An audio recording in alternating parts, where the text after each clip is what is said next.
I think this is something I'll never get used to, having previously driven a hybrid vehicle. This is already more gas than that hybrid holds. Good morning. Well, afternoon, really.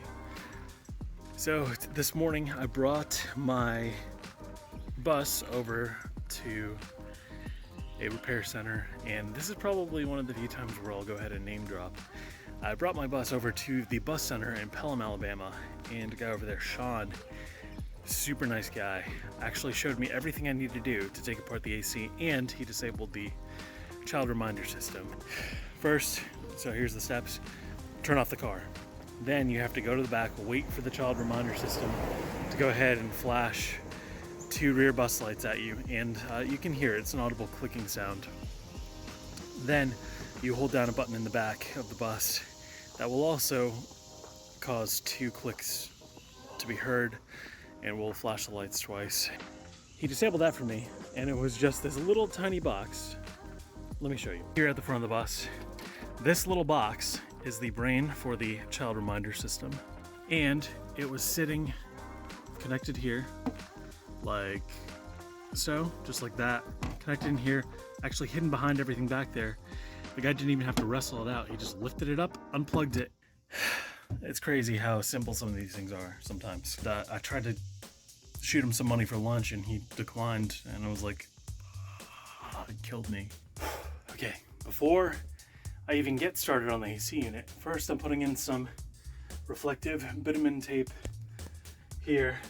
Well, not so much for the reflective properties, but more for the sealing properties, because if you can see here, there's some damage from rust that I spray painted the rust converter over.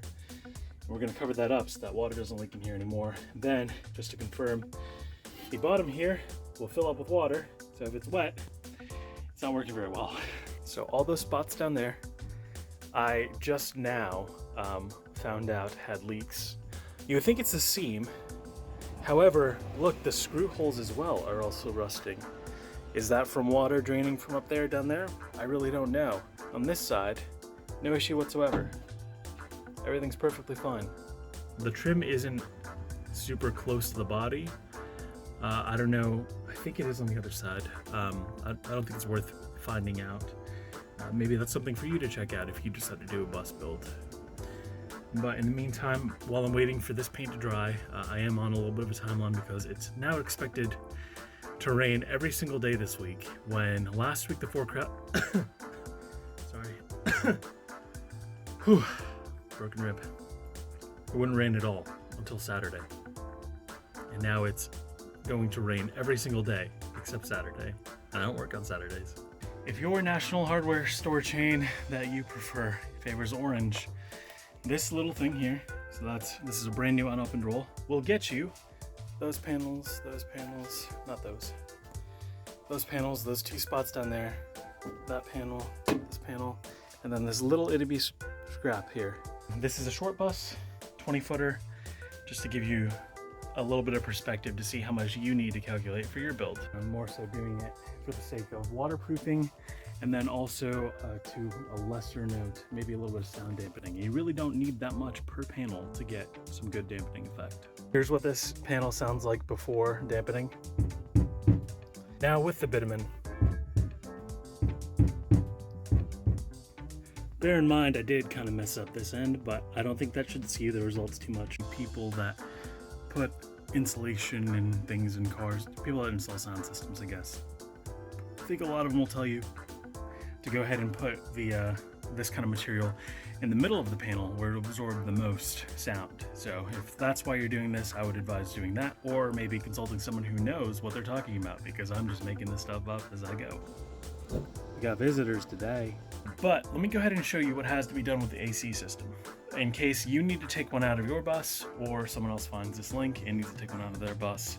I don't know, because there aren't a lot of write-ups for short buses with rear AC units that want to be removed. So let me go ahead and show you everything that needs to be done, and then we're going to figure out the order afterwards.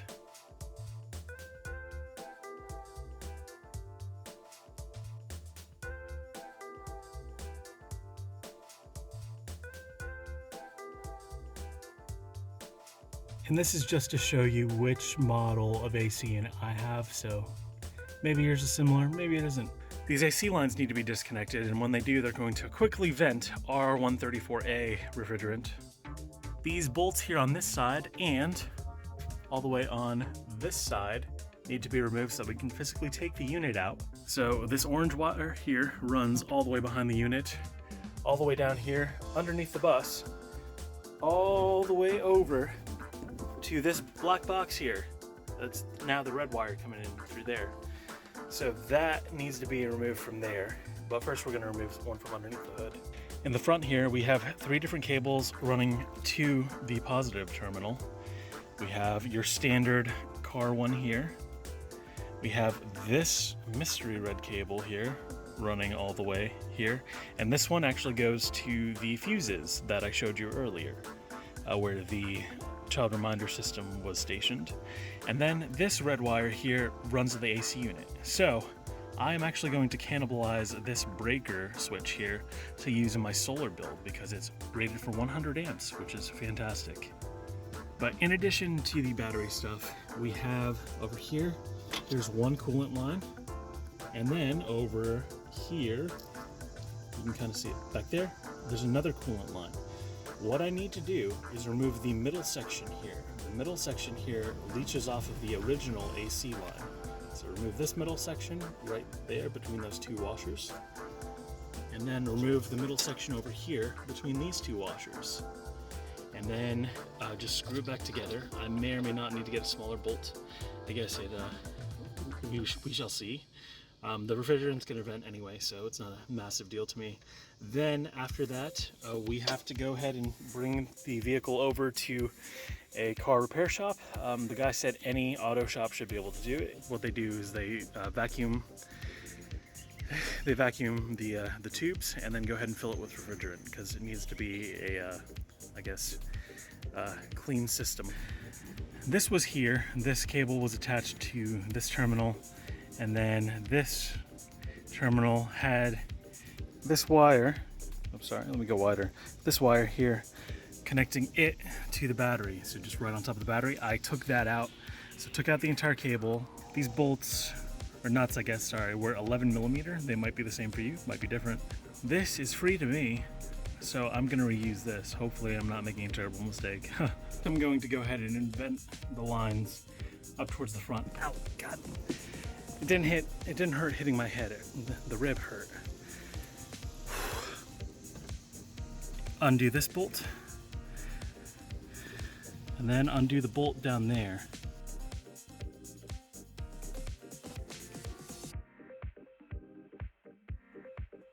Okay, so we went ahead and detached these hoses from this fitting here. Remember, make sure you take off the pressure in the front first. Then we went ahead and cut these wires again because we had already unplugged everything. Like this was not getting any battery power, period. Also, we unplugged, there's a drainage hose. That's the clear one over there.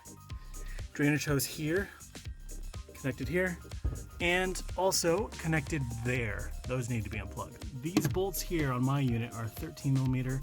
And those bolts there are 11 millimeter. We got the entire rear AC unit out. When I say we, I mean Caleb, because I'm kind of messed up right now. So with the big unit being removed, most of the AC is completely out. The only thing still left over here. So because I took out the spacer here, the dimensions are physically changed. So this cable, or well, I guess this line is a little too big, or a little too long, and because of that, the angle's kind of weird. So I'm thinking, I don't like the idea, but I could kind of lightly tap on this with maybe a hammer to make it where it lines up with this piece a little bit more. And then from there, I believe I have a screw that will fit in here, no problem, to keep it guided and in place. On the bottom, we haven't gotten to that one yet either. I'm working on the rear view backup camera right now, so I can show you what I did for that. I want to go ahead and install this backup camera that I got off of the nondescript online retailer with a smile. And the problem is I may end up putting a traditional AC power 9000 BTU air conditioning unit back here. So if I do that, the problem now becomes, where do I put the camera? These are the top tail lights. There's not a ton of room up here, and if I put them up here, I'm worried that these tail lights might just kind of illuminate the camera whenever I put the brakes on, which doesn't really help me as far as seeing what's outside. Originally, I was thinking of putting them right here because this has a top piece that would keep reflections from getting into the lens to begin with. And then the other thought is maybe all the way down here if an AC unit would clear that. So unfortunately, I didn't want to do this, but I'm wondering if I need to go pick up the AC unit. For the time being, I'm going to postpone doing the backup camera. Right now, I'm spraying some rubberized undercoat. Or actually, no, truck bed liner. My mistake, truck bed liner on here. It is supposed to help with abrasion and fade. And I believe it is supposed to help with some sound, but either way, these are all spots that I got with the rust converter yesterday, and they're dry. So moving on to the liner, and then after that, tomorrow we'll get around to the flooring and I'll show you what I'm doing for that.